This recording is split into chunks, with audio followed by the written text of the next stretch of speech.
everyone, it's Chupa Doodles. Hope you're having a chupa day. And today I'll be making some Studio Ghibli clay pins. For this video, I'll show you my process, which includes shaping and molding, cleaning and baking, and sealing the clay, and then finally packaging it. I am by no means a clay expert, but if you would like me to make an in-depth tutorial, comment below please. Over here, I'm making a ponyo pin. Other pins I'll be making in this video are the big and medium sized Totoros, Sophie and Howl, Haku and Chihiro, Kiki, and Setsuko. To make the fringe, you basically roll the clay into tiny little balls and stretch it to your desired length, and then place it on the face. I don't know what I was doing here, but I definitely should wear my glasses.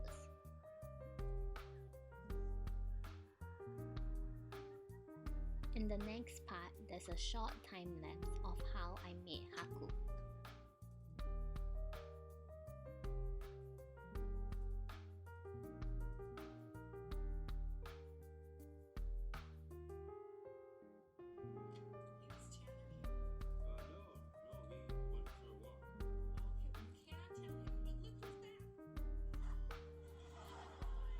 Over here, I'm making the medium-sized Totoro. I roll the base out with a marker in order to get those small oval shapes.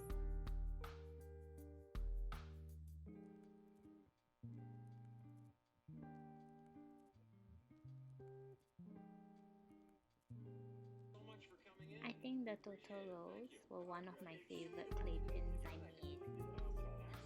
In between making clay pins, I also illustrate cute art and I post it on Instagram, so feel free to check it out. Here is Chupa and Baki sharing a dango together, although Chupa is really hesitant.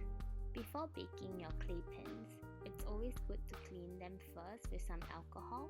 This cleans away any dust that might have settled on it. Yay! I finished molding and cleaning the clay. Now I just got to bake it.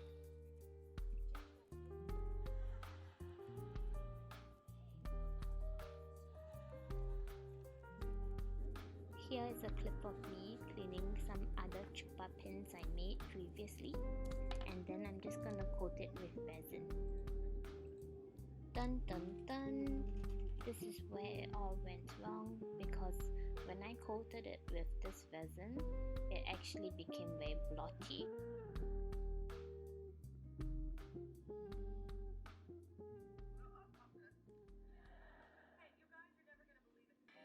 So I'm quite unsure what went wrong, but my theory is that it was really cold that day.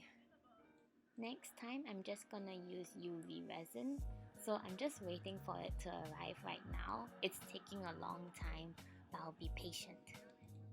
UV resin is generally much more consistent than 2-part resin.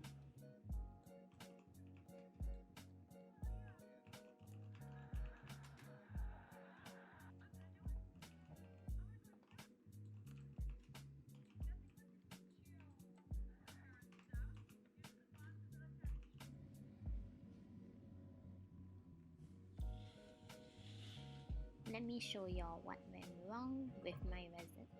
So over here you can see there are a lot of bumps and it's really uneven.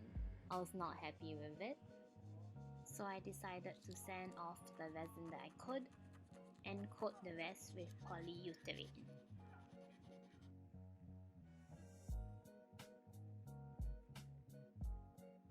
It was quite a long process, but I was really happy with the result, as I needed to sand the back so that it was nice and smooth to attach the pin backings.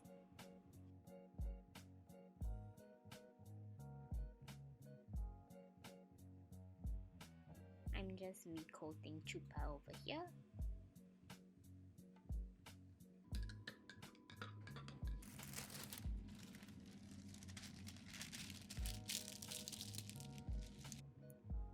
I coated each pin with 2 to 3 coats of polyurethane. I coated each side of the pin separately and each coat took about 2 to 3 hours to dry, so it was quite long, but it was worth it to see the results. It was another cold day, and here's a shot of me eating some ice cream.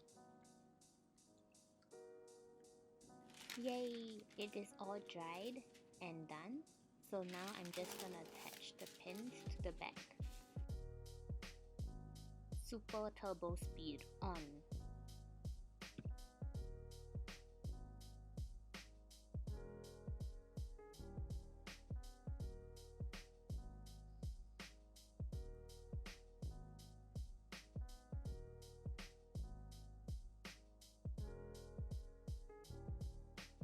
It took me a while to attach all the pins to my clay babies.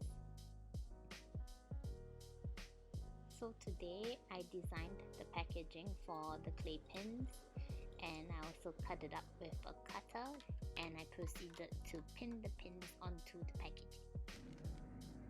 Here is a quick shot of the Totoro pin before I move on to cutting up the packaging. I don't know why I cut this on the floor, my back was aching.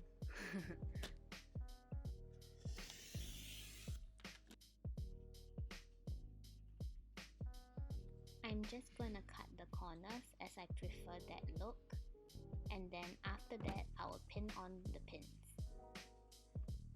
I need to find some synonyms for pins and packaging, as I feel like I keep repeating those words over and over again.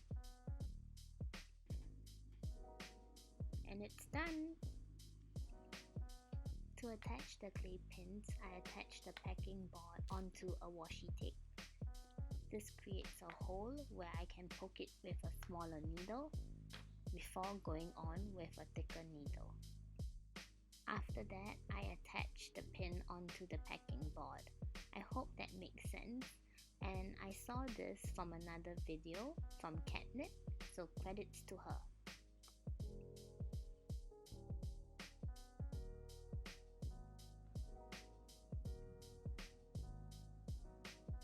Here is a final look of all the pins. These pins will be available on my store in mid to late September. I post updates on my Instagram, so please stay tuned. I hope you like this video, and if you do, you can leave a comment or a like or subscribe. It would mean a lot to me. Thank you for watching. Chupa Doodle signing off.